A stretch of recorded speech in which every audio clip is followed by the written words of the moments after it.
Prajurit dari kru pesawat tak berawak serang FPV dari kelompok pasukan pusat Rusia menghancurkan tank Leopard milik Angkatan Bersenjata Ukraina di arah Krasnoarmezk. Operator pengintaian Vitali menceritakan berapa banyak pukulan yang dibutuhkan agar tank Leopard takluk dan meledak.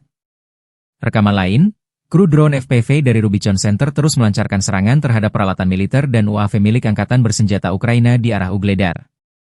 Serangan ini bertujuan untuk melemahkan kemampuan tempur lawan serta menghambat pergerakan pasukan Ukraina di wilayah tersebut. Penggunaan drone FPV semakin menjadi elemen kunci dalam pertempuran, memungkinkan serangan presisi terhadap target strategis.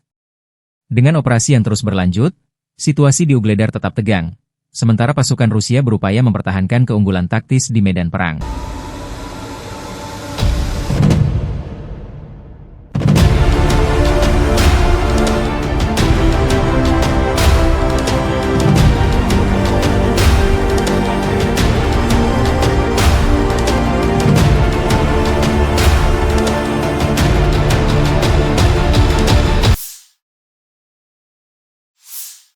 Operator UAV dari Angkatan Darat ke-29 kelompok, Vostok, Rusia terus melancarkan serangan terhadap posisi musuh di wilayah pemukiman Konstantinopel.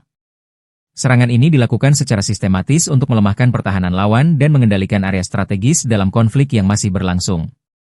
Operasi tersebut menunjukkan penggunaan drone sebagai bagian penting dalam strategi militer modern. Dengan serangan yang terus berlanjut, situasi di Konstantinopel semakin tegang.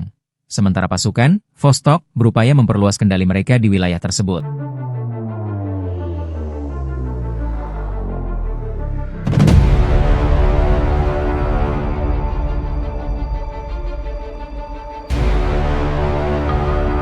Download Tribun X sekarang, menghadirkan lokal menjadi Indonesia.